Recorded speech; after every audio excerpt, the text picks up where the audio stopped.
Hello and welcome back to the Figuring Things Out podcast with me, Will Brown. This series is all about designing a practice that works for you. How do these amazing 5 people organize their practice, their weekly load? How do they balance training skills with strength, with flexibility, with all these diverse different skills, coordinations, and passions over a long period of time? Today's guest is Joachim Hilderson. He is an ex-bodybuilder, personal trainer, and passionate trainer turned mobility coach. He's someone that's gone from trying to be as massive as possible to trying to be as flexible as possible, and then trying to combine those two quite different passions. It turns into a really interesting conversation. We begin in an area that I didn't expect, in and around nutrition and his background with an autoimmune disease. And then we move into the practice conversation and move through there. Joachim is a really high-level coach. He's coaching some really amazing feats of mobility, and he gives some great advice for people that are working at a high level and also beginners, giving tips such as weekly frequencies, how to recover, when to feel like you're ready to train again, and why these types of things are important. Note, neither of us are nutrition experts, and we are good old friends, so there is a bit of banter and swearing throughout this conversation. We hope you enjoy it. All the best. Here we go with Joachim. I know you're crushing the 90-degree push-up right now. They're obviously quite elite level skills strength-wise, and then you're also diving into quite extreme ranges of motion. So for me, I think it's really valuable for people to see a real person with a real life and a young baby and a family and a business. I think it's managing. More relatable. Yeah. So what I would love to hear first maybe is a rock and roll into your profile, your history. So maybe you can take me back to what actually got you into training, your past life. I know you were a bodybuilder, I believe, when you first began. Yes. Yeah. What got me into training was being underweight for my whole life. Really? So we would go on medical exams with school, and the doctor would always say you're underweight. And I feel like I've been attracted to muscular physiques ever since I was 3-4 years of age. Because I would point to muscular people and say to my mom, oh, look at that.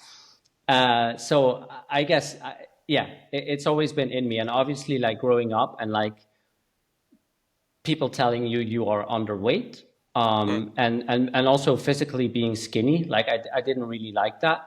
And even I had to drink mass gainer shakes when I was in not preschool, in lower grade school, because they wanted me to have more calories. But actually I had a lot of energy. I was very much moving around. I wasn't hungry or under eating. I was just very skinny. And so I would throw these away because they're it tasted so bad. But so I from a very young age, there's this thing muscular physiques, being underweight, and everything that, the mindset or psychology behind it, maybe not feeling good enough, that made me want to train. I started training at 13. I have pictures when I was not even 16, where I'm jacked. I grew muscle really fast. Yeah. Wow. I trained really hard. Were your parents into training? Never. Nobody in my family trains. My dad's a doctor and he hates sports. And he always said to me, too much sport is not good. And he doesn't like sport or exercise. My mom never exercised. My sisters never exercised, and my brother never exercises. Yeah. I'm the only one. I always think it's ironic that people in the health industry tend to be quite unhealthy or against rigorous physical activity. I have it a lot with GPs back home that are obese or sleep deprived, have a horrible diet, and I'm why is that the case, do you think? Yeah. The holistic approach does get lost on people that zoom in a lot, which is something that I see. I see that in my family, right? My dad's a doctor. He's a kidney specialist. He's end of his career. He's already 81. So he stopped working 15 years ago. But like they zoom in so much. And my sister a cancer specialist, and nobody has a healthy diet in my family. Wow. They're not really overweight, but like you could see quite some flaws in like holistic health. And it's just something that doesn't really concern them. Everything with moderation, I guess, is their motto.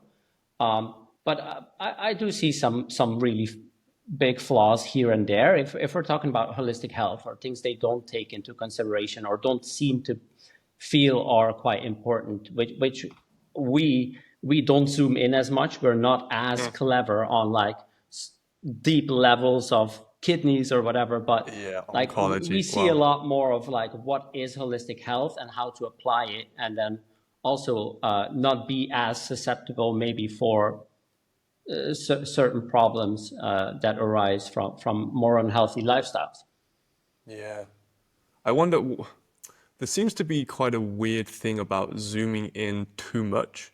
And I wonder, before your sister, for example, because you've known her, I guess, your whole life, before she started to really zoom into oncology and the cancer, was she more holistically minded, or was it something that she was always into, just like diving into some specificity?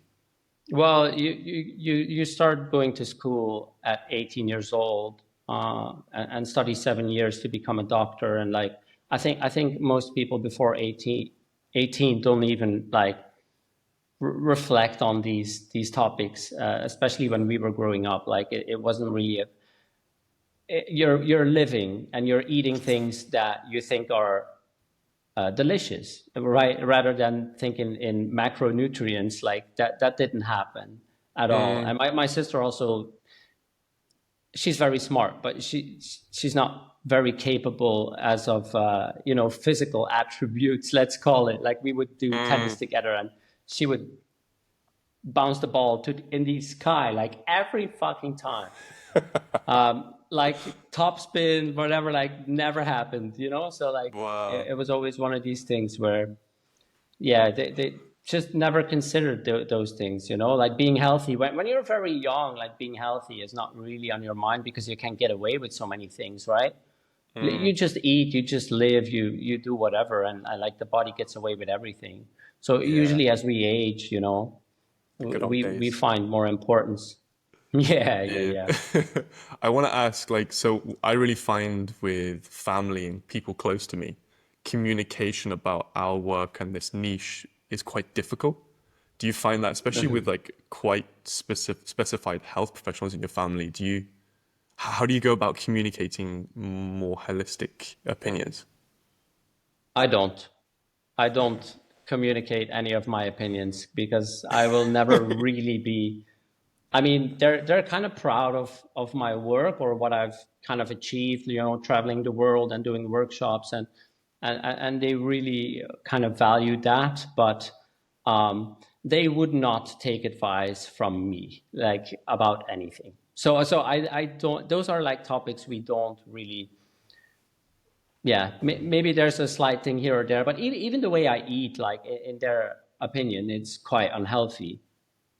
And I actually believe that their diets are not the best, I eat mostly animal-based,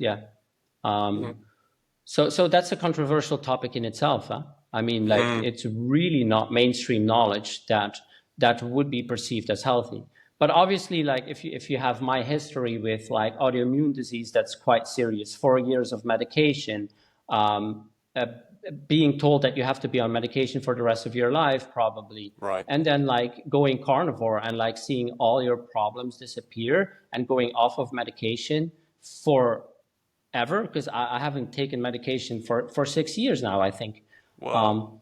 And so I felt like obviously it did very well for me. And I also feel how my body's responding to like carnivore-ish lifestyle. Even though I'm not fully carnivore anymore, it was great as a healing phase. Yeah, right. And now I'm expanding a bit, but quite on the animal-based side still. And I just feel how my gut is, because I used to like try and eat more vegetables, more fiber, and I was feeling terrible all of the time because of it. I was bloated all of the time. went more animal based, and I never experienced bloating. Do you know what I mean? Like it's just my Yeah, body is so much better, and that's just one example. But there's more. I just feel the best I've ever felt, and so obviously for me, it's kind of easy to keep up that way. And I also feel like I have friends that are quite deeply studied on the subject of nutrition, which is not me. Like I take their advice, but I know I feel amazing doing it, right? yeah, But yeah, I can't really lecture you or somebody else on these things, you know. yeah. So No, I feel like I'm happy to have found you know, people like Dom in Bali, and close friends from Belgium that are personal trainers that really take nutritional study quite seriously. And right. I just go to them for advice, and it has been working out amazingly. And that's great. Also to have, I don't think anecdotal advice or evidence is bad. I think like trusting yourself to have a sense of feeling, like if you feel your gut is feeling good, then I think it's awesome. But of course, having a professional give you some guidance is also amazing. I want to ask, Yeah, yeah, yeah. obviously we have a conversation that we'll avoid, which is kind of not health, but environmentally driven lifestyle choices. But let's talk about health because I think that's where your story comes from. What is the autoimmune issue that you were coming away from? Ulcerative colitis in English. Okay. Basically, the body fighting off the large intestine. So there was a lot of damage, tissue damage inside. Like if there was a camera, you know, up my butt, you could see in my colon that it's like, you know, when you were a kid and you fell on the concrete and you scraped your knee, like that's how my insides were looking like. Damn. I'm So gonna put a because the warning on body this episode. is yeah, yeah, yeah. The body is giving, you know, sending out antibodies, you know, to destroy the colon. Like that was my situation. And so that did clear up with medication, but obviously the medication is, every medication has side effects. It's pretty heavy medication. It's livable for sure. But obviously it's like quite great if you can get over it. And my doctor was absolutely amazed. Like I told him about my diet, like my doctor in Belgium, he was like, what the how did you really, like you're off of everything? And you're like, Wow, I'm like, yeah. And so that he was a pretty young guy and quite open-minded.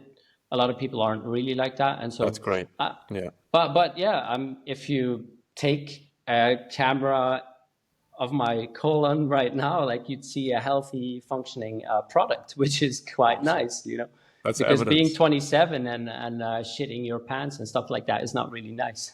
No way, no way. Yeah. Let's. This is not how I expected the conversation to go already, which is amazing.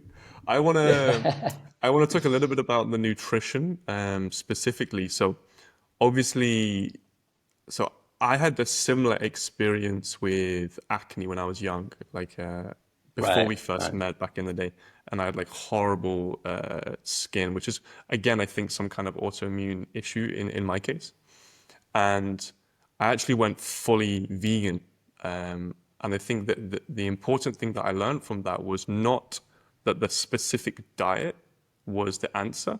It was just the specific elimination of all these different things. And then I Right. basically slowly began to alter my diet based on how I felt. Now, I'm not advocating veganism at all, but I think it'd be interesting to know from your perspective, what was the kind of base elimination diet that you went to? And then what have you added since that makes you feel good? Right. So it was quite easy to do, and hard psychologically, depending on the type of person that you are. But I'm not a type of person who find these things hard. I've been Right. dieting ever since I was 18. So that's 20, for 18. Yeah, that's 20 years. That is actually 20 years, right? I'm Wow. 38 right now. Um, so meat, water, butter, eggs, and a bit of a high-fat yogurt, and that was it. That was Wow. literally it for 18 months. Could have probably done less than 18 months because I really was healed. I would say I was off of my meds within 2, 3 months, and then after 6 months, I felt quite glorious. Wow. kept doing it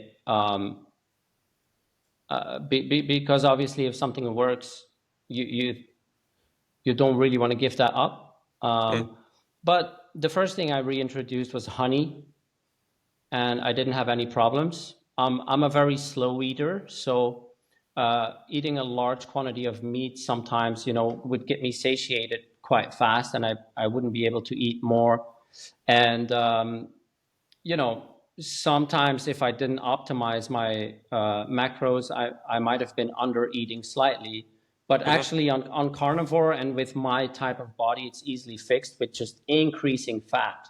Like I can do 200 grams of butter in a tea, for example, and I'll be completely fine. I wouldn't want to eat for 18 to 20 hours, but my body would feel absolutely amazing.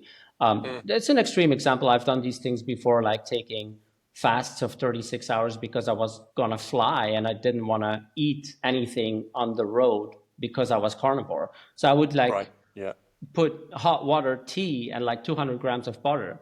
I would drink it. I would feel amazing and like not be hungry for like 14, 15 hours. And then, the hunger comes, but I wouldn't eat for like 36 hours. But like if on normal days, like if the fat to protein ratio was enough, it was a breeze actually to do it.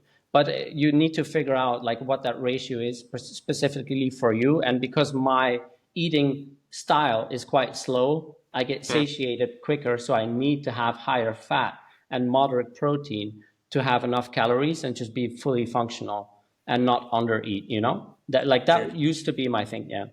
So basically due to the nature of fat in relation to calories, so they're like almost 3 times as dense in calories compared to the same weight. And it's really easy to get in, right? You have a chunk of butter and you have a steak of like medium size, 300 grams, maybe 500 grams if it's evening, and that's the only thing you eat. But if there's a big chunk of butter on there, it's so many calories, and you just slice it up together with the meat and you eat it, and it's you're not hungry for obviously good grass-fed butter is like amazing, and I still eat it, a lot of it every day.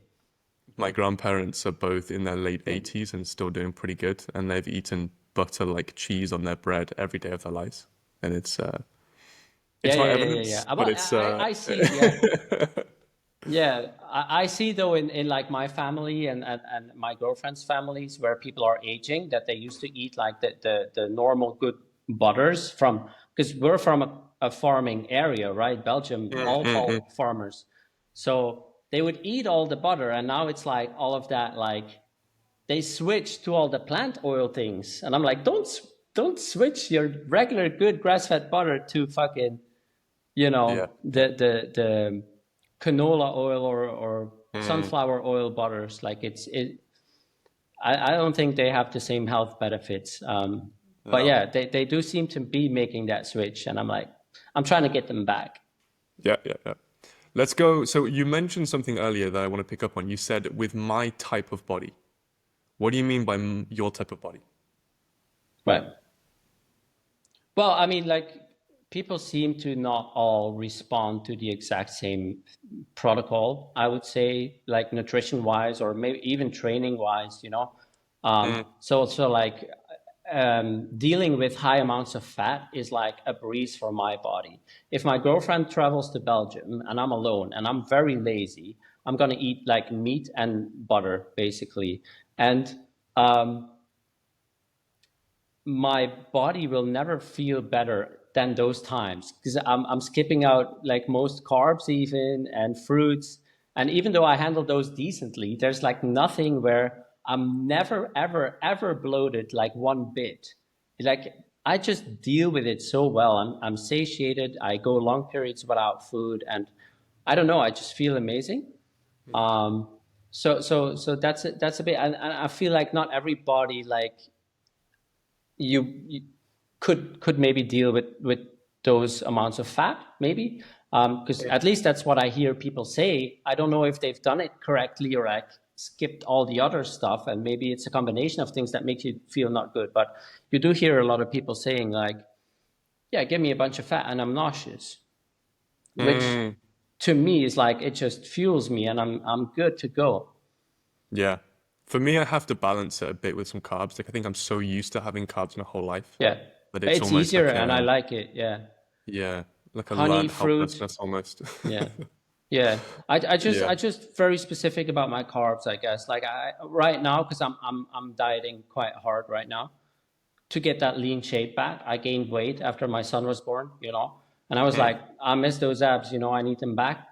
And all worked fine, but obviously it takes an effort. So I'm like not really eating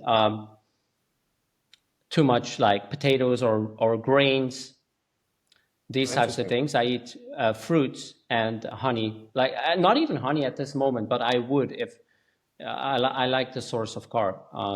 Anything that processes really easy, but no wheat, no Mm. grain, or as little amount as possible. Wow. So you are basically a carnivore diet with some fruits and do you have any greens, like any leafy greens, I eat broccoli, anything? very nothing green, actually. Like green, Really? yeah, no broccoli, no lettuce, no.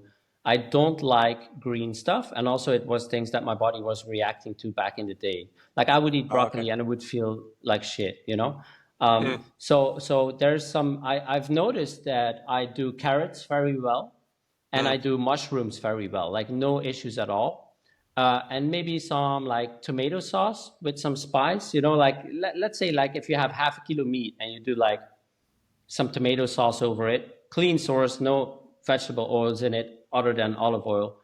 Um, those things I do very well. So basically, carrots, mushrooms that I eat frequently actually during the week as a bit of filler stuff. I don't Yeah. eat those things for their micronutrient content. I eat other stuff for that. It's more like a filler. Mm. Um, and those things I do very well with, but obviously uh, yeah, that's basically it. I don't really like too much vegetable. I wouldn't do very well on it. How do you then, if someone comes to you and they're like, "Yo, so it's all great that you're hitting your macros and you're doing the big three, but then when it comes to the micronutrients and all of the kind of small, subtle things that maybe you don't know Yeah. if you're really nailing, like what's your communication with these people?"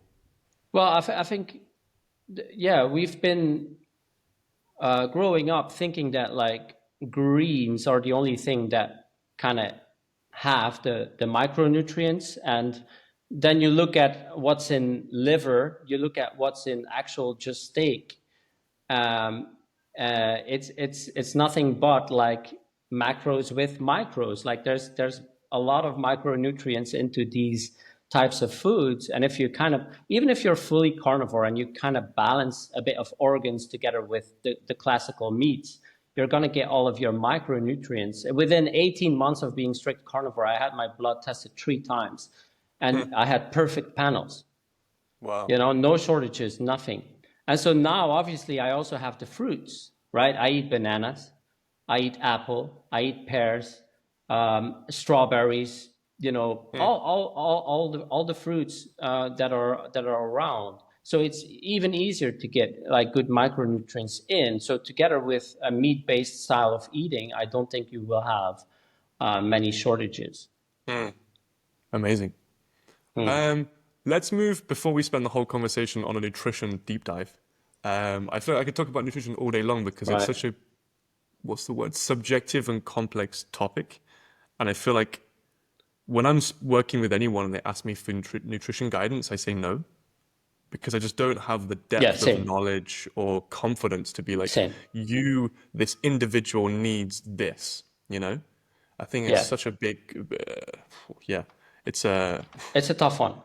it's a real Yeah. tough one, man. Yeah, it really is. I Let's, will, yeah, I will share my experience, and that's how far it goes. I wouldn't necessarily like try and teach others how to eat. exactly. Yeah, if Yeah, I could tie my experience into a bow, it would just to be like relationship. If I can have a good relationship with food, meaning that I have no worries about what I'm eating and I feel good doing it and I don't have any repercussions, right. it's enough evidence for me to be okay. And if I'm Yeah, feeling good, aesthetically I'm looking good, I'm achieving what I want to achieve physically, all good. I don't have too many qualms if I want to have a bit of banana bread at the cafe or something. Like I feel I'm Right. very Yeah, yeah, loose yeah. with my diet if I'm feeling good, you know. Um, let's Yeah. go to training because I feel like I want to get into your passion and where it came from before we dive into the kind of advice you have for other people. So we already established that you were kind of small, you were training a lot as a kid, you got jacked by 16, and then you had a bit of like a bodybuilding career, like early training phase. At Until what I was point, 24. okay, and then at what point did you slowly transition towards like movement culture, mobility work, and what were the It inspirations happened there? quite fast. Yeah, it happened quite fast because I was trying to get into the flexibility industry. No, I was trying to get into the personal training industry, and I felt like a bit limited having only a bodybuilding background. So I started to look into functional type movements. And so I stumbled upon, for example, like back then, Naughty Aguilar of Functional Patterns were making like a big come up, and I was like looking at all his videos on his like Yeah, yeah. explosive style exercises and started like training a Mm-hmm. bit like that. So that was like the very beginnings. And then I very quickly and by accident basically ran into an old friend that had a personal training company and he needed people. So he hired me basically immediately. And I started working with people who were already more well versed into like more dynamic styles of training. And also through our company, we did like, we did workshops and stuff like that, Institute of Motion, like specific types of knowledge was given to me back then. So it evolved from pure bodybuilding to like a very dynamic range of whatever I found interesting quite rapidly. And then, from the time I opened Instagram and saw people moving very gracefully through strength moves, like flexibility plus strength, that's when I was really like, okay, this is something that I want to pursue. And then figuring out like, okay, fuck, I'm really tight. Like nothing really moves the way they are looking. So how do I do that? And then the rabbit hole really started from there, specifically with me getting injured through treating body weight strength and bro gymnastics, treating it like bodybuilding and doing way too much, right? So I was Yeah. fucked, like, and that made me dive deeper into flexibility. And just because flexibility is so hard for my body, I just got completely obsessed, and I feel like that's the reason I'm teaching, because like I couldn't succeed really. So Yeah. I was thinking about every option, everything that you can do, like how can I progress? Because like I don't seem to progress. And yeah, then I started, working with other coaches, like going to workshops, Gotcha. experimenting, and yeah. What was, it sounds like similar to me, injury was the skeleton key, like to get into this kind of like niche culture. Is that true? Hmm. Can you repeat that? Was injury the skeleton key? Like for me, I injured my Right. knee and it stopped Yeah. me doing Olympic lifting and all the CrossFit stuff Right. that I was kind of into Yeah. back in the day. And so I 100%. was like, damn, what can I do? So I learned to handstand and it Yeah. took me on this kind of body weight journey, then into kind of movement Yeah. culture from there. Was that Yeah. kind of, I was developing a very keen interest in flexibility, and my body said no to all the muscle ups and forward rolls and backward rolls that I was doing. And so I needed forced rest for quite some time, and I didn't really know how rehab really worked. And so I was just trying to stretch and get better. And like from there, really, it started going. talk to me about the training back in the day. When you first entered the gymnastic rings, like what were the rep ranges? What kind of stuff were you doing? I was like, I feel like I was just seeing people do stuff and I was trying them. Like there was not really a plan. There was no proper programming. I was just like okay, asking my bodies like, how do I muscle up? And then I would like not spend time doing the transition, but like momentum, because I had a good like quick pull, and just Yeah. completely skip the transition, like up, like 15 reps, like pop, momentum. And Wow. like we Okay. were just playing all the time. And at that stage, I followed you and another guy. which I don't remember the name, I followed Harry Williams from Perth, Australia. Yeah. And I was just looking at, and I was like sending some messages here and there, like, hey, like to Harry, I think I sent some info on the backward roll, like, hey, how do you do that? And then I got basically from our communication, if I remember correctly, I had a backward roll, but I remember. you I know, remember it quite clearly. It yeah, also yeah, unlocked yeah. my back roll at that time. Yeah, yeah, it was like these. Sometimes, you know, people favor certain things on Instagram. Like I tend to do that. Like whatever I'm working the most at the time, like you'll be posting a bit more about that. And definitely, like the backward roll had its time where it was in the spotlight. Yeah, And so like definitely. we're like, okay, fuck, Yeah. let's do back rolls, you know. I think But it it was was a lot of something. play, and the rep ranges I don't remember even. Yeah. For me, it was very much like with the backwards roll on the rings. It was this like I'd never seen anything like it, and Yeah, the gymnastic rings were in the kind of CrossFit sphere. So back in, I don't know, 2014, whenever it was, 2015, yeah, it was definitely. I'd seen people do a ring muscle up with a kip. I'd seen some people do like a skin the cat when they're playing, and I'd watched a few gymnastic videos. So I'd seen someone try like a forward roll. And I was like, yeah, okay, yeah, cool. This is what happens. Like you move forwards and you drop the chest down. And all yeah. of a sudden then I saw, I don't know who it was. It was some gymnastic guy that maybe Power Monkey Fitness back in the day, the kind of CrossFit pseudo Right. Yeah, gymnastic yeah, yeah, thing. And one of the guys was just an ex-gymnast, did an amazing fail, like backwards roll super slowly. And it just broke my mind. And I think yeah. Right. back in the day, there was something special with Instagram that a spark would catch and everyone in a niche would be into it. And I think what you're referring to was Yeah, that like the back roll caught fire yeah, and everyone that was in that kind of like yeah, excited sphere was like, yo, I used to love Instagram. You'd log on and it was chronological and you'd log on. This is yeah, reminiscing way back. And you'd log on and everyone at 6 yeah. p.m. on a Monday would be online at the same time. And it would be like a forum. Yeah, And man. everyone's like, It was oh, great. Yeah. yeah, it was so And good. you were talking to people. I feel like back Yeah. then I would literally connect with people across the globe. Yeah. And I had a different level, but I had interest and like people actually kind of replied. And we even eventually later down the road became friends and I did workshops in Australia. But Definitely. that's Definitely. crazy. Like today it's really something different. Yeah, shout out to Harry Williams. I actually lived on his floor for like almost a You year. did. I remember watching that online, yeah. And you were really good with the one arm chin up back then, you know? Yeah, I got really into it. I'm actually in a phase of regaining it. I'm now like 30 something and Awesome. much bigger and heavier. So I'm like real like going back into it. That's super fun. I'm kind of refinding the early passions.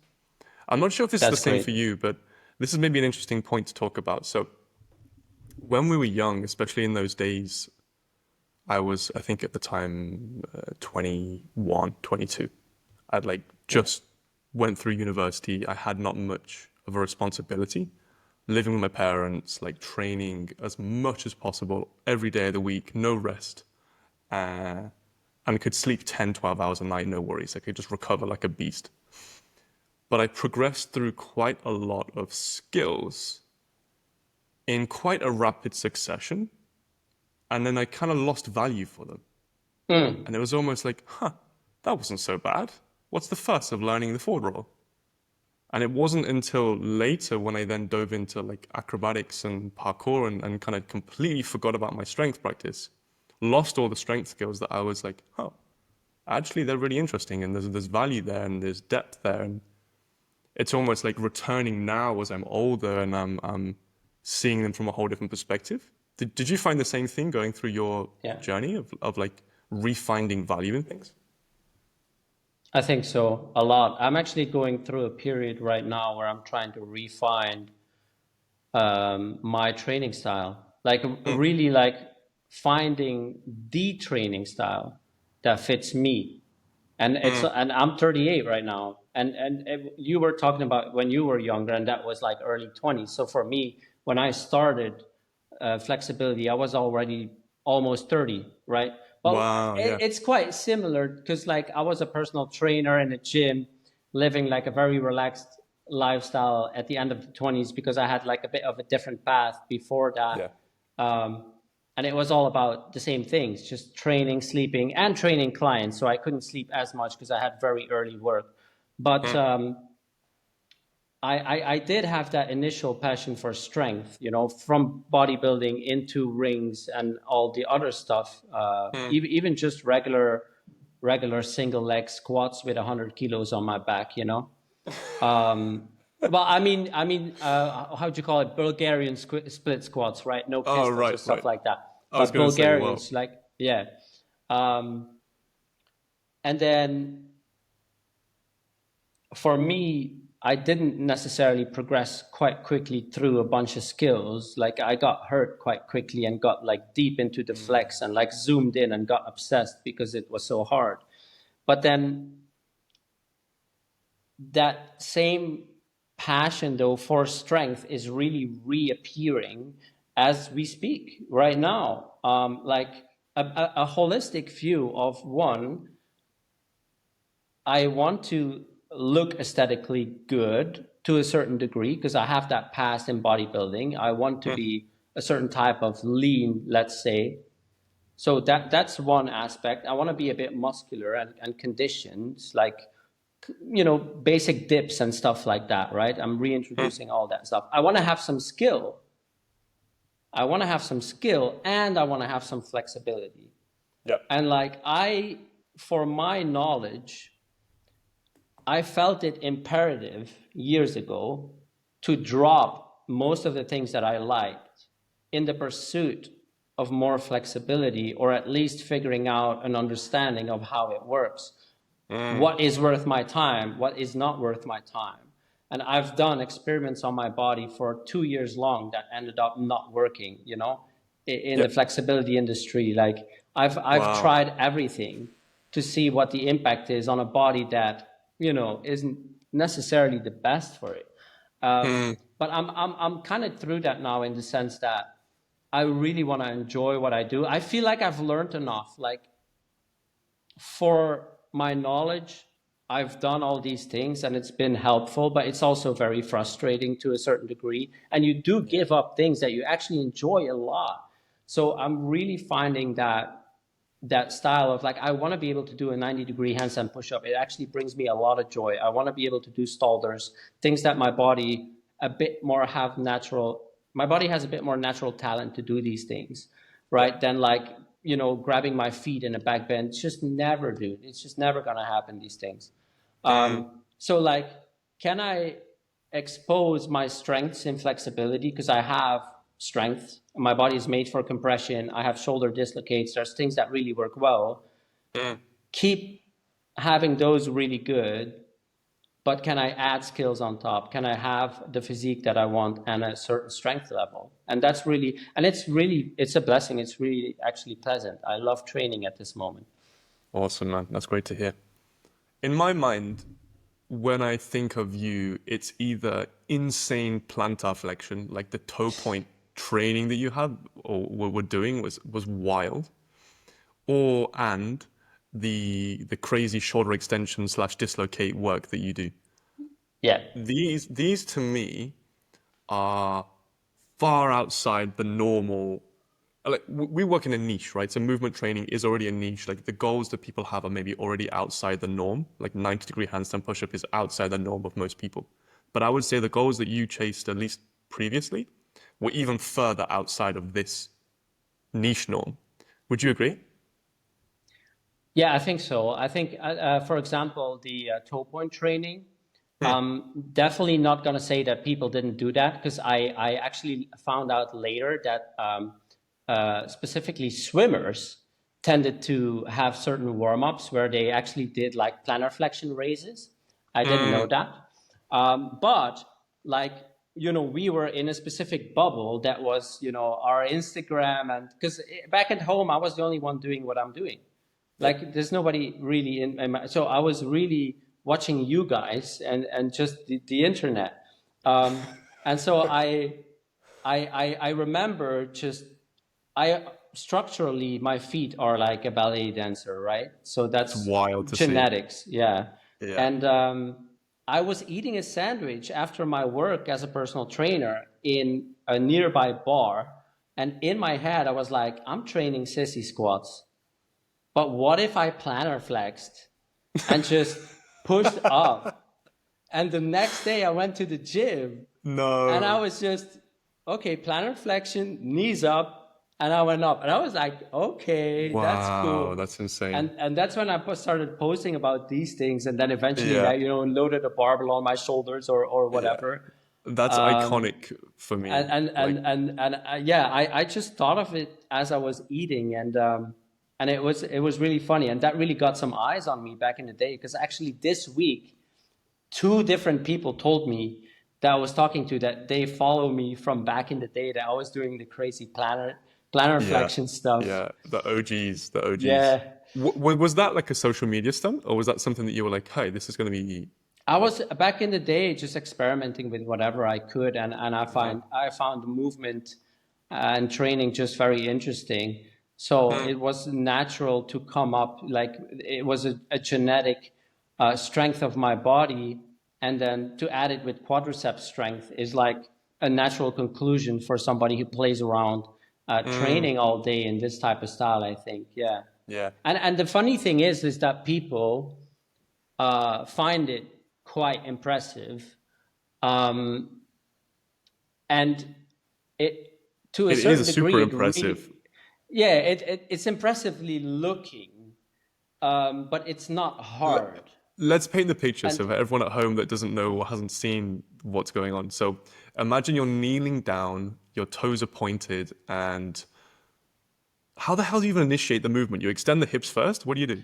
well, the whole thing is, if you're kneeling on the floor, right, and you have a very flexible ankle and like a foot that's shaped more like a croissant, like a bit of an arch, then from that kneeling position, you can The actually, croissant foot. yeah, you can actually lift your knees up in the sky very high, and you're still Mm, in your plantar flexion, you're still in your toe point, but your yeah, knees are like all the way up. And so yeah, from there, if you push through your quads, your butt is going to leave the ground yeah. and find itself quite high, depending on the strength in the quads that you have. But in essence, the thing is, like, it's a skill that requires a genetic makeup. Mm, And mm, that's what makes it kind of mystical, because a yeah, lot of people cannot do it. If you have a flat foot, you can train all you want, but you're gonna push in the wrong direction. You have yeah. to have the flexible foot and ankle, so that actually, as you pressure through the quads, the force pushes you directly vertical. It's And it's crazy. that, because flat feet will push backwards or something like Yeah, that. It just doesn't work. And so I people have think you no have to be chance. so strong. Like, I've, but actually, it's you have to be less strong than, like, for example, doing sissy squats. A sissy squat is harder than that one, interesting. On the quad, I can see because that the being the hip is case. not extended, right? Yeah, yeah. Yeah, It and like the load on the ankle is quite bearable if the structure of the foot is sound. allowing for it. Yeah, Yeah, because it's very advantageous. Like, it's an efficient pattern if the foot is shaped in that way. yeah. God, Yeah. I've got big flat feet. There's no way in hell. No way in hell. I played with it a while back. No, there's no way in hell. It doesn't Yeah. work. You More, need something. assistance, or you need to be on your toes. And if you're on the toes, it's not the same as if you're on the foot. You know It's what I mean? yeah. Like, A different life, maybe. I'm good. Let's go to yeah, the other iconic thing that you love, or you did love, which is the kind of German hang, shoulder dislocates, and recently you've been doing a bit more pelican work, I believe. Where did yeah, that begin? When did you start doing dislocates and a long like? time ago.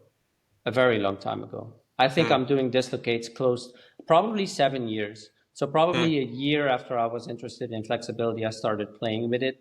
And it has like a very long build up to where it is today. And I can't seem to be able to progress it further, because obviously there's people mm. on Instagram these days that do it a lot better, because there's people doing it hands together and stuff like that. I'll be Wow, never able to do that. wow. That's probably also a genetic But predisposition. yeah, for sure. Mm. Like, you have to How do have just you the right type of shoulder. the word dislocate for me turns a lot of people off. How do you describe the Yeah, movement to people? it's a close a close change shoulder stretch, right? So like the thing is because your hands are fixed, your hands don't have anywhere to go. Like the hands stay the width that they are. And so you make a big shoulder controlled articular rotation, like the FRC guys say, in a narrow fixed range, right? So you're moving, the shoulder has a big range, a big capacity for movement, right? It moves, it has one of the biggest capacities for movement in the body as a joint. So basically, it's just a very deeply stretched shoulder circle, I would say, but obviously you're staying within the socket, right? But interestingly enough, like it took me years to fine tune it, because I still have video to this day of my first attempt. My very first attempt is still on camera. And obviously, if the shoulder doesn't have enough range, the elbow has to bend, and you kind of, right, you can't keep your arms straight. And it's very bent, very ugly. And I was on painkillers that day, but I forgot that I was on painkillers. I completely forgot. And I thought, like, this feels good. I'm just going to rotate through. And I just popped my shoulder through. And then it looked ugly for like a year or two, I think. That it still looked ugly after that. And I really had to clean it up, start working straight elbows, focus more on elevation, and just progressively stretch. Because I come from like a shoulder extension where I would just do like a standing stretch, like grabbing a stall bar and shooting my hip forward. And like the pain in my shoulder was unbearable. That's my first experience with an extension stretch. So like it comes from very far. And like for a few years, these dislocates, I probably did them a bit too soon for my readiness level. Actually, maybe not, but I should have been on bars and a bit wider. I was on rings, which, you know, were hanged quite narrowly, and I was rotating through, but I was doing the ugly variations, but it did clean up over time. And I've been doing German hangs and dislocates ever since, nonstop until this day. It's basically my only form of shoulder flexibility work I still do. Because in my opinion, also, like, I was going to say, just lastly, in my opinion, I'll finish this thought. Like a pure shoulder stretch, like if we're really talking about stretching the shoulder and everything around it, if you're doing a dislocate, that's like a pure form of a shoulder stretch, in my opinion, rather than like, for example, you know, blocking your arm and pushing it this way. Like obviously you're pushing into range of motion, and you can very much stretch that way. But like for the all-around flexibility of the joint, like having some dislocates in there is to me the purest form of stretching. Yeah, so that's what my question was going to lead towards. So in my practice, what I've done and what I share with other people, I never share dislocates because it's something I've never dove into. Like I've played, but on a very wide situation, and it's more like circumduction, you know, kind of like a banded dislocation, which I love the feeling of, but I've never taken it to the extreme that you have.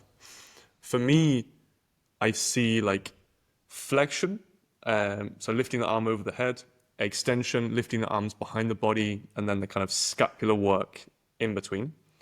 And then you have kind of external and internal rotation. And these are all like isolated ranges of motion of the shoulder that are valid and useful. The dislocate seems to take combinations of all of these and put them into one circumduction movement pattern, right? Yeah. You have if you're hanging into a skin the cat and you dislocate through on a bar, you find yourself hanging in an eagle hang, which is flexion and internal rotation. Right, so like you have that internal rotation stretch in there, and like there's just a bunch of it's a mix of a bunch of ranges, and it's really fun and complete in my eyes. When you coach people through this, do you isolate specific movements first or ranges first? Well, everybody that I train does skin the cats. I mean, people have different definitions of that. So basically, maybe more German hangs, where you're just hanging in that shoulder extension with your own body weight, Like pretty much everybody is either working up to that or is doing that in my coaching. I value extension a lot because I find there's nothing better than great skin the cat hangs to really lastingly and productively open up your chest and the front of your shoulder. Like there's just nothing that does it like that. You get this, and people are really tight. Like everybody that's a calisthenics athlete and does pull and push, what's very tight? Anterior delt, chest, because they're always pushing or pulling, right? So the shoulder kind of dumps a bit forward anyways, They're and they always find strengthening that internal they're rotations. missing that retraction, right? So, and then also people that have desk work or whatever, like the same thing, you're always a little bit internally rotated and flexed, and like this area is very tight and people lose that retraction and chest flexibility. And from that space of having a very supple chest and shoulder, that's the space where you can learn dislocates from. So everybody's basically working up to skin the cats or doing skin the cats for sure. And then you can couple that with basic overhead, like pullovers and stuff like that, which are amazing foundations for flexion. And if we're looking into shoulder rotation, I want to say you want to be a bit careful with what you're expecting of a person, because like shoulders are really set in their preferred ranges to a degree, and you cannot, absolutely not say like, I'm gonna make person X whose sleeper stretches all the way to the ceiling have a hand fall flat to the floor in internal rotation without any resistance in a reasonable amount of time. The body often doesn't work like that unless there's a certain predisposition. So like I try to expose a bit what's already strong, and maybe we're doing some work on the things that will take a very long time, but we're not making it the only focus, because that's going to be a very frustrating process. Yeah. Let's go to organizing trainings. I think it's an interesting topic. When you're working with someone and you're training mobility with them, flexibility, range, whatever you want to call it, how much of the work is flexibility focused? So kind of passive or assisted kind of range building? And how much of the work is strength training through that range? Yeah, that's a good question. Well, first and foremost, I'm done with the definitions like flexibility, mobility, all whatever. I use everything interchangeably, and I don't do that debate, because people high up in the industry can't even agree on what the fuck they are. Okay, right? I'll be clear in my question. But I understand the question. I just want to say there, like, I will use terms interchangeably, because I don't value too much the actual definitions as it's unclear. But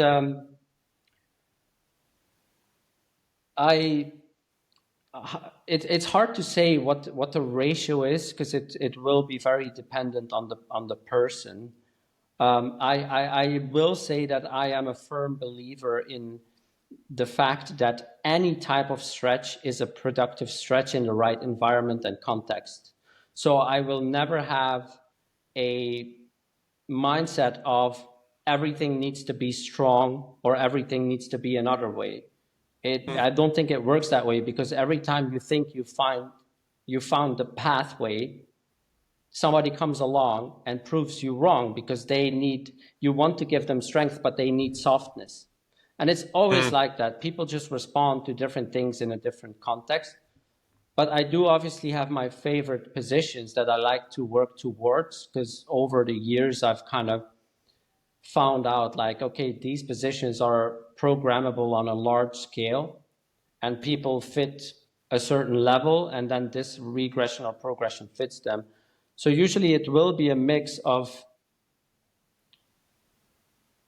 some strength and some softness, depending on who you are. But it's really tough to say exactly. Like, I cannot give percentages on that. Yeah, I like the use of softness. I remember you came over to London to give a workshop, years ago now, and it was the first time I'd experienced a cohesive mobility framework, It and you wasn't really my best allowed it. workshop. I can tell you that. I I'd hope can, so because it was I was very young. years ago. Yeah. For me, it I was was, great because it gave a framework that was yeah. resonant with what I'd experienced. Yeah, I enjoy hearing that because sometimes Mm, I look back at these workshops and I think I didn't know enough to be teaching. And I didn't have, I think the main thing when you evolve as a teacher maybe is that initially you have bits and pieces that you found mm, and you're giving these bits and pieces like these things are perhaps interesting, but you don't have a holistic view. mm, And then you don't really know how to tie everything together or how to tie your knowledge together. And the mm. longer you go, like you become more of a, yeah, a temple of like having more of a holistic view, and you understand you understand why you give something and in what context it should be given, Gotcha. where maybe initially you're just talking about some interesting exercises. When it comes to, let's say, comparing yourself to that time compared to what you would share and how you would share now, what do you think's changed? Um, I will be more careful in a sense. So I think a bit more careful because I really have discovered, and I wish that was not the case, but we cannot achieve everything. We just cannot. Like it really depends on what type of person you are. So like in the past, I would be a firm believer of like if I train hard enough, I will reach all my goals by a certain age. And yet, I don't anymore think that's the case. You have to have the right things within your body for achieving certain goals. So I'm a bit more careful, and also I will maybe talk a bit more about the whys, like why do you give something like this, and in what context is it good, right? Like Mm, this exercise is a great exercise, but it's maybe shit in this context, right? It's good in this particular frame. So if you have person X with this type of problem and body, like this fits, but not necessarily for that type of body. And so I will talk a bit more about gotcha. potential problems you see or encounter, and for who is what. Mm, like give a case study that's allowing someone to Yeah, understand the yeah, relevancy or the a little contextualization. bit, yeah, and also like for example, like right now I'm preparing a compression session Mm, for a retreat that I'm gonna be part in, and like my first topic of the session is like different hip structures and different spinal structures, right? Like you see spines that behave in a certain way in lumbar flexion, and you see hips that behave in a structural way in flexion, and you cannot always change that. And mm, so, like, what type of person are you, and what can we find or expect? yeah. Because the people that compress the best will have a specific kind of a lumbar segmentation towards flexion. And then maybe people that bend backwards insanely well might have vertebrae that move in a unit. And that will actually hinder the hip to be set up to produce proper flexion. And like that causes problems. And we don't always know those problems until somebody points them out. So I'm going to point out some specific. So I'm going to look through the crowd and see like, what's your spine like? What's your spine like? What's your hips Yeah. like? Mm, And then like people have an idea of like, for me personally, it might be hard to achieve like the person's V-sit, or for yeah. another person, it might be very achievable. And I think that's important information, which back in the day, I maybe wouldn't have been able to give. I think it's also valid to talk about the contextualization of like mobility in a specific skill.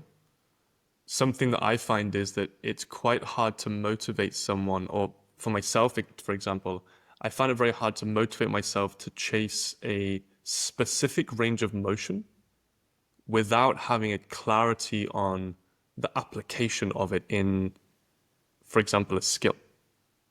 So you gave a great example there Right. of like compression strength and using it in a V-sit or a shoulder press. It's the contextual application of that mobility or that range of motion gives greater Yeah, meaning. It kind of shows me, oh, cool, I can then use it in this, or like for arching sure. for acrobatics or whatever it may be. And I Yeah. wonder, when you now train for mobility, do you also seek this skill-based approach, or do you still go, I just really enjoy training this range of motion? Yeah, well, so obviously because I've went and gotten a bit obsessed about the entirety of flexibility, I was looking into all ranges back in the day. Because obviously, yeah, as somebody who aspires to be a teacher, and you should and is obsessed, like it's natural that you want to work all ranges, even if it's not related to skills. Right now, the question is if I'm using skills as a motivator for range of motion, or am I looking in my own body to see what my strengths are and working with my strengths and then finding skills that fit them. And I think that's more what I'm doing right now, because I Interesting point. know I have the shoulder extension. I know I have the dislocations. So what fits greatly is a Hephaesto. So I'm training up my biceps and my Hephaesto. And, and my Gotcha. compressive ability is very strong and naturally a bit more talented. So I'm looking into Stalders. And that's more my pathway right now, because I do like to maintain and keep working on mostly making my absolute genetic potential the best. And I used to not train compression at all, even though if I didn't train it, not once, my back bend would still be shittier than my V-sit. And I didn't even train my V-sit because I was like, I need to get my back bend. So And like, I don't want to do that anymore. You know what I mean? Like let's optimize what my body wants to do and like find skills that belong with that. I think that's a really reasonable path. it's like optimizing your training to give as positive the feedback as possible. Yeah, because you can, get stuck chasing goals that aren't necessarily for you, or take like insane amounts of time. Yeah. And so it's a bit smoother of a process. There's enough skills. There's a lot of them. And so if you That's a look at your really body and interesting see what your perspective. actual strengths are, Yeah. like let's Yeah. find what your strengths are and improve on those, and just make the skills also come to you basically in that That's regard. a really cool perspective. It's almost like rather than being inspired by how amazing other people are, first take a look in the mirror, see where your body's best predisposed, Yeah. and choose the path of Yeah. least resistance. Yeah, and obviously it can be hard to understand what that is for you. But like I've been in flexibility for 8 years now, obsessed. I have like an insanely good idea of like what's reasonable for my body to achieve and what not, and what my strengths and weaknesses are in flexibility. So it's an easy choice right now. So sometimes maybe you have to go through a little bit of a period where you're doing a bit more of a general approach to kind of see what tissues react faster than others. That's really nice. I like that a lot. How do you manage skill-based strength training with mobility, flexibility training? Like for yourself, what is a block of training looking like? Are you like focusing on a skill first and then flexibility next? Like combining everything together? I am putting my effort into a select area of things, because I do believe it's just way easier to move forward if your goals aren't 20 of them, but 5. So I really do believe in that. And so I pick select skills that I'm going to grind. And then I know I have the time and the energy to do it very well and to progress decently into it. And because I pick things that are closely aligned with my potential in flexibility, the flexibility itself is a bit more on the background because I'm very much maintaining and going through the motions of what I have built within these ranges, while also having a few goals outside that I still really need to work on, but it's the workload is very doable. So I can give the energy and the time to the strength and the skill, because, for example, I do 2.5 hours of strength work, and I'm warm, and it's Barcelona, so it's warm outside. I go to a bar, and in my first set, I'm already dislocating and inlocating back and forth. So like my shoulder stretching is like 5 sets of dislocates to inlocates at the end of a workout. And that is not, and if I want to go deeper, okay, I go more narrow, but it's basically there. So that doesn't require all my attention. And so how does that differ if you're working, because you work with people mostly online, is that correct? Exclusively, well, mostly, yeah. People come to Barcelona and do privates with me as well. Yeah, yeah. What's the process with them? Are they working flexibility only, or is it also skill-based work as well? I have mostly done only flexibility because I found out that I used to say yes to everything, and people have wild goals, and I was doing lever training with flexibility, with squatting and whatever. But I find it like, I zoomed in my knowledge and I learned so much more about flexibility than anything else.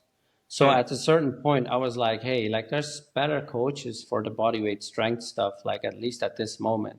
So like, come to me for your flexibility and we'll structure it for you, hopefully in a way that's productive and makes sense. And obviously, the longer you train with me, the more we get to know your body, right? Because sometimes it's a bit of a search. And so that is mostly what I have done. And if there's skills that align with things that I have knowledge about and am doing or have done a lot, I will throw in a few, but not too many. People will need to send me like a priority list. And we're going only high in the priority list so that we don't have a lot of goals. So right now, obviously, because I'm doing 90-degree handstand push-ups, or at least trying to learn them, stuff like that, people also naturally like, hey, like a client that just started was like, I actually want handstand push-up as well, next to the flexibility. I'm like, okay, like we can do that. And the other skill was a kickover. And like, I mean, that's really flexibility related, the kickover. Yeah, I mean, definitely. So these two goals together with the flexibility, that works really well. And we can program that in reasonably. But I would say no to people that like want to bench press, more than their body weight and do backward rolls. And like, I haven't done backward roll in ages, and Yeah, I feel you. Do you have a standard split that you use for your mobility training? I have a few standard splits, and it depends on the person and what they ask. But I definitely have a few standard splits. I rotate. I like to rotate, and that doesn't work for everybody, right? Because like, if you rotate, your training sessions can fall on a Sunday, on a Saturday, on a Monday, on a Tuesday, any day of the week. It's just like, train this session and then rest 4 days and do it again, for example. And so like, it will rotate days. Like, if that works for you, I do like that. I will rotate often if it fits within the goals, the wishes, and they can manage that. Because I am a believer of the fact that our body does not really care about the week, Monday to Sunday. Like, the body is recovered when the body is recovered, right? And that's like, so I've been playing around a lot, having a lot of time for training myself. Like, if I do this stimulus on my adductors, like how many days does it take for them to recover? And when is it reasonable to train again? And then very often I came up with, okay, 4 days rest. Actually on day 4 I could train, but I want like that one extra day to feel super good again. And then like, so train, 4 days rest, 5th day do it again. And like I kept coming back to that after trying so many frequencies and things.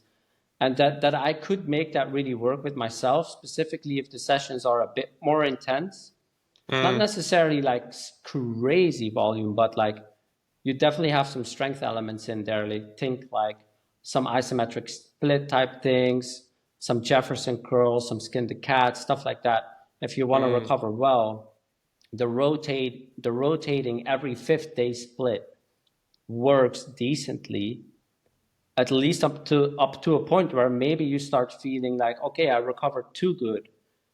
And that the beauty of a rotation, by the way, is if you recover too good, then you can do it every 4th day instead of every 5th day. You just take a day of rest away, So right? Or the other way around. It's very possible.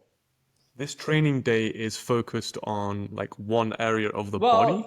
Well, most of the time people are going to have like, for example, 2 training days within a 5-day split. And it's going to focus on different things. So for example, day 1 you train, day 2 you rest, day 3 you train, day 4 and 5 you rest, and then you repeat the cycle, for example. Or there's some smaller elements of additional work that isn't too taxing that you do on the off days, right? That's also possible. But something like that is day like 1 and day quite... 2 are not focusing on the same areas of the body. It might be like... No, different Yeah, areas. gotcha. Like maybe one is front splits, back bends, and the other is like, side split related and some hip rotation stuff. Makes sense. That's cool. It seems like a But very unique perspective when you look at like the world of flexibility in general. Most people are like, okay, to get flexible, you need to train like 15 minutes every morning, 7 days a week, don't have a day off, and it's very light, very low intensity. depends, Yeah. But What's the it's like, perspective for you? yeah, Why have you chosen? It's really that this is one of the standard plans, right? That fits a certain type of person. Like, let's say the person is a bit intermediate in level, like they know what they're doing. They have an idea of form and intensity and capacity to work their musculature. Like they're doing things right and they're not too shit, for example. Like that person, you can give like a targeted session that's intense enough so that they really can use some days off to then do it again. And then if they prove that they recover too well, you can give more frequency. How do But you on measure somebody readiness? who's completely new, well, you see them move in an assessment, for example. Do you know what I mean? Like you can tell by how a person is moving if they have some awareness about their bodies or what their ranges are, in what category that does their ranges fall. Like people that are complete beginners and like everything is really tight and stuff like that, maybe there's more need for like a single drill on an area of your body on a high frequency. Because you're learning stretch sensations, you're learning stretch adaptation, you're learning the skill of stretching. Because if I give you a split that's low frequency and you fuck your form up, you're never progressing, right? The stimulus has to be quite right. So maybe like a person does a single hamstring stretch, but like 4 to 5 days a week.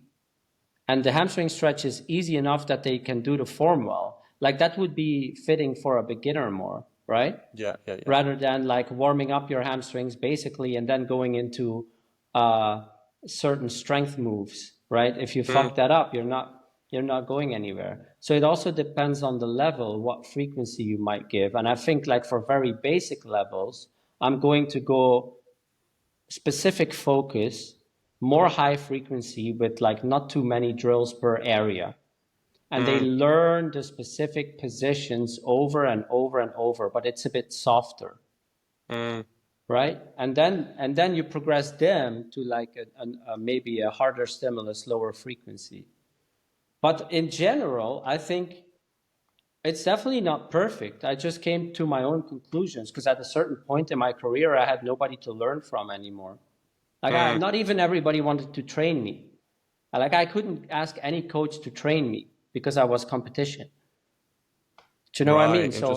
So I had to come to my own conclusions at some point and just do a lot of work by myself. And maybe that's why sometimes the way I work or what my conclusions are might be sometimes a slightly bit different than the industry in some cases.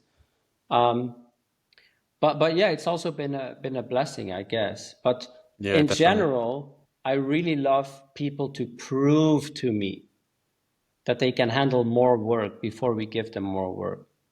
Do you know what I mean? Like if people are in contact with you and they're good clients and they send you their videos and everything, and if I'd rather do like 6 to 8 weeks on a frequency that's a bit too low and then progressing them, which is a successful experience, by the way, rather than like giving way too much and then them not feeling like they can complete the plan and like having to regress, or maybe even them getting some injuries or like hurting, or like it's already a dangerous, like even if you plan things right, an injury can happen for sure. So like people need to prove to you, I think, like, and good clients that are really involved, they will tell you like, I think I'm doing it well, like the form is good, but I think I need a bit more. And like, that's great because you can build on that. And I think that's quite important. Yeah. That's a really good point for anyone. A slow start. Definitely. I think there's two really good points I want to just reiterate there. The first one is for beginners, learning skill needs high frequency, and allowing a beginner to kind of learn the skill of stretching, as you said, is super cute. And then once they're able to actually give some intensity, then of course, reduce frequency, increase intensity, give some time to rest and recover on the kind of 5-day cycle that you suggested. That's awesome. I want to understand a bit better. Let's say you've got a client that's doing the 5-day cycle. They're having 4 to 5 days of rest between the sessions. Do you cue or give guidance on how to check how they feel to see if they're ready to push again? Well, in general, it's just going to be an ongoing discussion. And I think it's if you talk to people a lot, because they send you their videos and stuff like that, it's going to come up. And I think asking questions to like, how's it feeling? How are you feeling? How are you recovering? Are you feeling fresh? I think these questions are important. And then you get to that conclusion. I think, and it's like one of these things where if you're training, for example, strong splits, very often, like I wouldn't give people more than like 4 days rest after a session. Sometimes we need to give even more rest. Sometimes it's on a weekly split, because you can also like, another option is if it gets a bit, if they handle it really well, another option is to add some volume to the same session, right? If you were doing 5 sets, you can do 7 to 8 sets. Like, is that better? Like, but like the good stimulus and the good rest is something that I try to respect, because I tried like somewhat intense exercises with my body that I kind of ramped up, and then like you go to like every day, or at least like high frequency, it tends to be something with my body that doesn't really last. It's like good for a period of time, and sometimes you can suggest that. But for me, the forever training is like a bit of a lower frequency with good recovery, and then you can just go for it on that day. That I can do for the rest of my life. So naturally, I want to at least start people around that kind of situation, so that they have something that has some longevity to it. And then we can deviate from there depending if they're making gains or not, or something needs to be put in because you can also do like a low frequency scheduling, but one element is high frequency. Your hamstrings are high frequency and all the rest is low frequency. And if it reaches a certain point, the hamstrings go in low frequency and something else goes in high frequency. Like, also an interesting concept. I like it. I think that's where priorities and almost having, like, I see it as modules of work, and like I'll have like a high priority focus point and then a couple of things that maybe we're working on in the background. But usually with students, I'll have 1 to 2 main goals, like main priorities, and then background, maybe another 1 to 2. I usually have a maximum of 3, to be honest. Major focus points, and only if people have a good amount of recoverability and space in their lives to kind of make things work. Like you're saying, if you cannot recover between sessions, then the next session you cannot give the stimulus required to adapt, and it's almost like you're just spinning wheels and you're not ever going to make sustainable progress. Okay, yeah. Sorry, I zoned out just a little bit. Can you say that again? You said like if are you saying if you recover too well? No, I'm saying what I find with a lot of people is that when they're coming to a training and they're not recovered, they cannot give a stimulus in that session, so they're just spinning wheels. Right.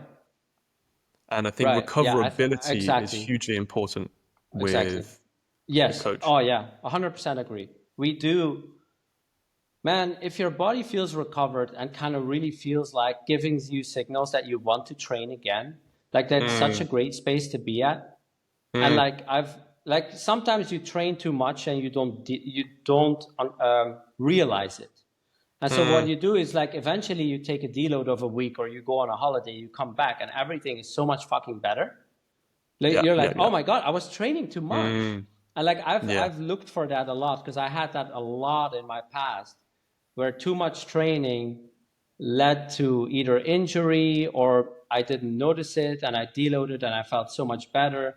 And like eventually you start picking up. So like what's actually a frequency that allows me to mostly feel fresh when I do train, so that I can really build on that. Really important, because gains are made when you're sleeping and when you're fucking resting, man. Like exactly. And it's tiring and taxing to always like pull on. Like in flexibility, the stretch reflex is always there. Your body is like saying, no, you're not doing this, like.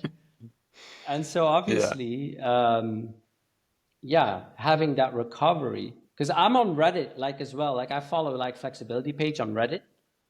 Everybody still believes like flexibility is like, and splits, like you train that every day.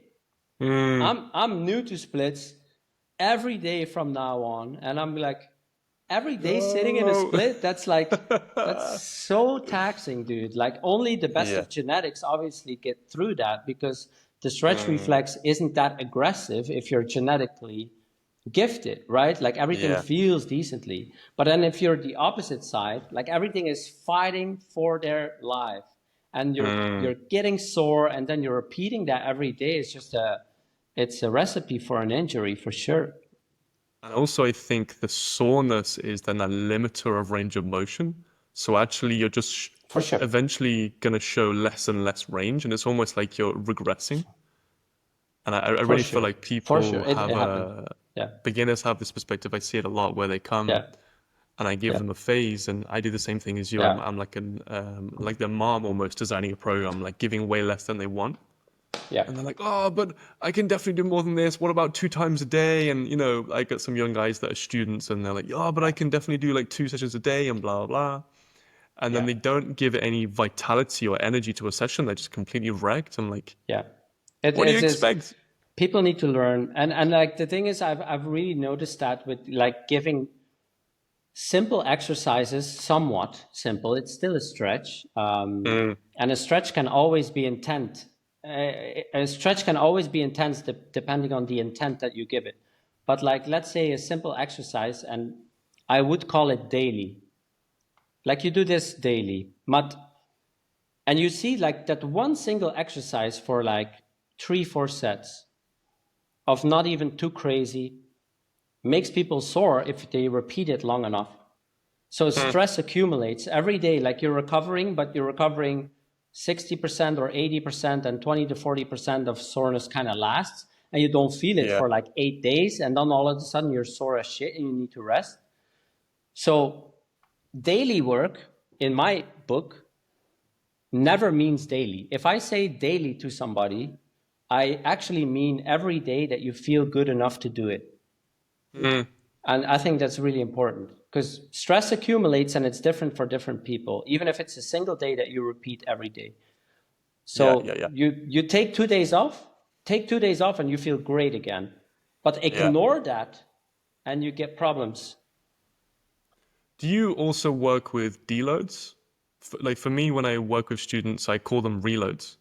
And I try to like change it to a positive connotation where I'm like trying to purposefully hold you back in order for you to spring back the next time. Like same as the post-holiday feeling, like your body super compensates and you feel like better. Do you also deload in? I do. I do, not with everybody. Like some people are on like I have a client and he's now just paid for his 3rd year with me.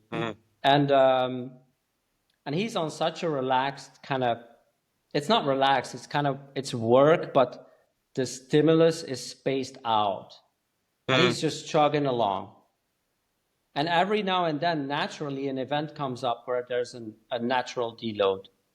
And so, like a holiday or something. And so, like, he doesn't really need planned deloads. Like, so in that case, we just keep chugging along. And, but with other students, for example, people pay me every 2 months. And then when they go from one phase into the other phase, I automatically say like, okay, next week, I'm going to make your next program and you deload this week.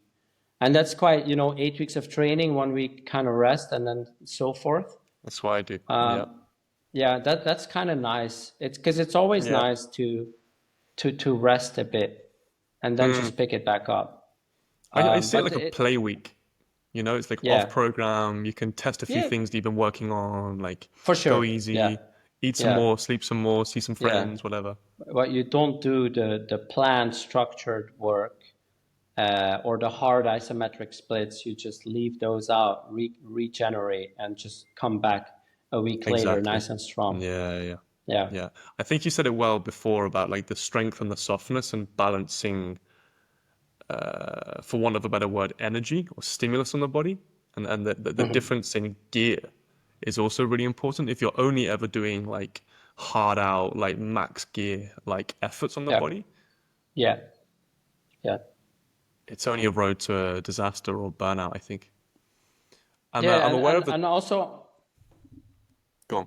Also, on top of that, I would say like there's ranges or areas of the body that naturally sometimes lean towards longer sets. Sometimes if you're talking joint rotation, sometimes you need to just melt into a glute stretch and just keep sitting there for there to be like some result. Like it depends on who you are, but like sometimes like the deep stuff like that just adapts really slowly. Sometimes you just want to hang in your glute and just fucking let it slowly open up. And like if you give like a 30-second on that, it doesn't really, do the thing as it should. Yeah, definitely. But yeah, like you kind of have to see and feel that. Yeah. I sometimes program also like breaths rather than like a specific seconds of time. Yeah. Because it allows a certain kind of cycling of like inhalation, exhalation, and the exhalation is almost a parasympathetic relaxation, and it's almost allowing almost like you butter a piece of bread, you're buttering yourself deeper into a range. Like, it's an awesome feeling. Yeah, I do like that. I want to know, because I really feel like I'm aware that mobility training is something that's very taxing, not only physically, but also mentally. It can be a lot of like isometric holds, static. It's not very colorful. How do you work with the mentality of both yourself and the people that you're coaching? Well, I'm stubborn, man. So that is like I, even like with certain things I've been with myself, like, okay, it's January, by Christmas it's gonna be like a certain like this is gonna happen, and then the next year, like, it actually didn't happen that year, but like the next year, same mentality, like fucking year after year, and just keep doing it because I'm stubborn. um but also, like, I think that is like one of the things where I don't truly coach that. I think naturally people will have the stomach for certain types of work and the desire to do it, and then they're going to be motivated. And I like personally to work with those people because I used to be a trainer that had to hold the hands of the people that I was working with. Like, you know, rich people from Belgium that just want a fun workout and they don't really want to, you know, like they don't really want it, but like, and you have to like try and convince them to do certain things. And I grew out of that. I don't enjoy doing that too much. So I naturally, I am going to try to be very present as a coach. If people ask me questions, I'm there and I will respond and I will take my time. I'm always there. And that is my main thing, to you know, keep talking to the people and be very present. But if they don't have what it takes, they're going to drop off. Do you know what I mean? Like, I'm not going to Yeah. try to convince them like why they should keep on this path. Like, I feel like you intrinsically, you find the motivation or you don't. I like it. It also sits well with your perspective of like leaning into what you're biased towards physically. Yeah. Emotionally, it's the same perspective, right? It's like lean into what you're driven towards intrinsically. I do have a slight feeling that intrinsic motivation, or that kind of innate motivation or habitual nature, comes through practice. And it's almost like a spectrum from like an extrinsic kind of outside perspective through to this innate, it just who I it is who I am, if that makes sense. And I do think it's a slow transition. And sometimes Right. people from the external kind of motivation needs a bit more, That could very well be. Like, you know? Yeah. I'm really not saying that my coaching style in this regard is perfect. Like on the mental side, like, I know a lot of personal trainers. I have a lot of friends that are personal trainers in different fields, and some really focus a lot on the mental. Yeah. And they have probably in that regard, like, better results in that stuff than I have. I just know Yeah. But that's over a subset time, of people, like, I would say. yeah, what type of person that I am, and like how my character is one of like perseverance. And um I've always just, if I wanted it, I was going to do everything that I can to Yeah. achieve it for as long as I have to. Like, I've for the most part, I've had that mindset, and it's a bit tough for me to really try and have to motivate people in that way. So like, I choose personally not to necessarily do that and see who sticks around. Yeah. I think it's But yeah, smart. obviously there's ways of improving the mental game, but it's just not necessarily for me as the coach, I really feel as a also person. people that come to you are people that resonate with who you are as a person, and so will Yeah, vibe with that perspective because it is who you are. definitely. I It's think, real. yeah, your own personality is definitely something you should have as a coach. Because also, like, interestingly enough, a lot of students of coaches, they start off being like a bit of a replica of the coach they spent most time with. And you see that a lot in the beginning. And I'm not shitting on that, because I've even was that back in the day, right? But like, as you grow, you become Yeah. Yeah. your own person with your own ideas and your own, uh, yeah, just really your own ideas and conclusions. And that's a good space to evolve towards. Definitely, man. Definitely. That's really the path. Yeah, that's just keeping up with it. Yeah, man. I'm fully aware. People that are listening don't know this, but we spent an hour trying to log onto this conversation. So I've taken 2.5 hours of your time, and Yeah. I keep swearing that I can hear a baby in the background. So I'm really worried that the little man's awake. Oh man, I don't hear it because I have my IEMs in, but like could be that the mic It is could be picking my it up. brain. Yeah. Let's end with we'll come back to you. So I would love to know from your perspective, you've dove into these really extreme ranges, I would say quite extreme skills, and you've gained a lot of progression through the years. And I would love to ask you something a bit corny, which is what do you feel like you've learned about yourself through those processes of like pushing your limits and coming out the other side? Well, yeah. So the main thing is like,